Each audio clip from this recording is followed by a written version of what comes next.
Hello everyone. आज हम बात कर रहे हैं अमीनो एसिड्स के बारे में, जिसके बारे में आप बायोलॉजी में और केमिस्ट्री में दोनों जगह आप अमीनो एसिड्स के बारे में पढ़ते हैं।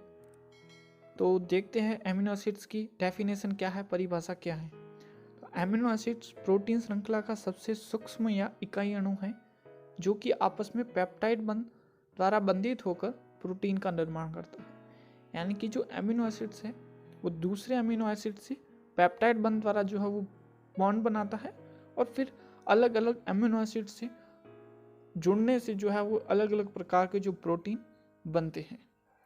फिर हम देखते हैं कि रासायनिक रूप से जो अमीनो एसिड्स है वो एक अल्फा या किरेल कार्बन अगर आपको मैं बता दूं तो ऐसा कार्बन जिसकी चारों संयोजकताओं पर अलग अलग प्रकार के जो है वो समूह जुड़े हो। यानी कि यहाँ पर आप जैसे चित्र में देख सकते हैं कि ये अल्फा कार्बन है जिसकी इस वाले ग्रुप पे कार्बोक्सिलिक ग्रुप है, इस वाली वैलेंसी पर या संयोजकता पर एमिनो ग्रुप है और यहाँ पर कोई आर ग्रुप है और यहाँ पर हाइड्रोजन जुड़ा हुआ है। तो एमिनो एसिड की जो केमिकली जो स्ट्रक्चर है, रासायनिक ग्रुप है, वो इसी प्रकार का है जिसमें एक संयोजकता पर कार्बोक्सिलिक एसिड और दूसरी संयोजकता पर एमीन ग्रुप जुड़ा होता है। नेक्स्ट हम बात करें तो एमिनो एसिड्स को जो विभक्त किया गया है, जो उसको डिवाइड किया गया है, वो बाह्य पदार्थों से अंतःग्रहण करने के आधार पर है। यानी कि आप इसे भोजन में ले रहे हैं या इसमें भोजन से लेने के लिए आपको ये आवश्यक है या भोजन में इसे लेने के लिए आवश्यक नहीं है, उस आधार पर इसे विभक्त किया गया है, ना कि इसे जंतु शरीर में संश्लेषण के आधार पर। आपकी बॉडी में ये सिंथेसिस हो रहा है नहीं हो रहा है डजंट मैटर, आप उसे डाइट के साथ, न्यूट्रिशन के साथ उसे इंटैक कर रहे हैं या नहीं कर रहे हैं, उसके हिसाब से उसको डिवाइड किया गया है। तो पहला हम बात करते हैं आवश्यक एमिनो एसिड्स, यानी वे एमिनो एसिड्स जिनका अंतःग्रहण करना, इनटेक करना जंतु शरीर के लिए आवश्यक है। आपको इसे भोजन के साथ लेना पड़ेगा, अदरवाइज कोई भी डेफिशिएंसी जो है वो हो सकती है आपको। तो जंतु शरीर में इसका संश्लेषण संभव नहीं है, इसलिए आपको भोजन के साथ लेना है, इसलिए यह आवश्यक एमिनो एसिड्स हो गया।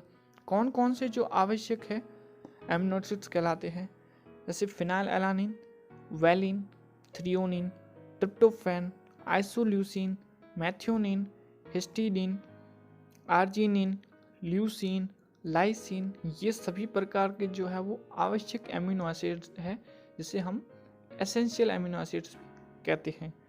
यहाँ पर जो दो नाम लिखे हुए हैं हिस्टिडीन और आर्जिनिन, इसे आप आवश्यक एमिनो एसिड्स में भी रख सकते हैं या अनावश्यक एमिनो एसिड्स में भी रख सकते हैं, क्योंकि ये दोनों जो है वो अर्ध संश्लेषी प्रकृति के एमिनो एसिड्स हैं। सेमी एसेंशियल, क्योंकि यह ह्यूमन बॉडी में जो है वो एक निश्चित मात्रा में बनते हैं, इनका जो संश्लेषण है वो एक निश्चित मात्रा में होता है।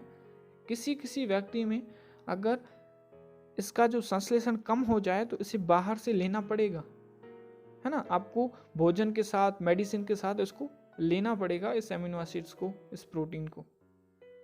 तो इसीलिए इसे सेमी एसेंशियल या अर्ध संश्लेषी जो एमिनो एसिड्स है वो बोला जाता है, हिस्टिडीन और आर्जिनिन को। क्वेश्चन भी आता है एग्जाम में अगर आप देखें तो। नेक्स्ट है अनावश्यक amino acid, non essential amino acids, वे एमिनो एसिड जिनका जंतु शरीर में निर्माण होता है, इनको बाह्य पदार्थों से अंतःग्रहण करने की आवश्यकता नहीं होती है, बाहर से हम इसे नहीं ले रहे हैं, इसलिए नॉन एसेंशियल या अनावश्यक एमिनो एसिड्स हो गया, जो कि निम्न है। कौन कौन से हैं? Alanine, asparagine, glutamine, glycine, cytidine, aspartate और ग्लूटामेट। दो तीन और भी है। एस्पार्टेट को आप बोल सकते हो एस्पार्टिक एसिड, क्योंकि ये जो है वो एसिड है इसलिए इसको एस्पार्टेट बोल दिया गया। ग्लूटामेट को आप ग्लूटामिक एसिड भी बोल सकते हो। और जो है वो टायरोसिन, प्रोलिन और सेरिन जो है वो अनावश्यक एमिनो एसिड्स में आते हैं। तो हमने इस वीडियो में एमिनो एसिड्स के बारे में पढ़ा, उनके स्ट्रक्चर के बारे में पढ़ा, अनावश्यक आवश्यक एमिनो एसिड्स के बारे में पढ़ा और दो अर्ध संश्लेषी एमिनो एसिड हिस्टिडीन और आर्जिनिन के बारे में भी पढ़ा। तो आई होप ये वीडियो आपको पसंद आई होगी।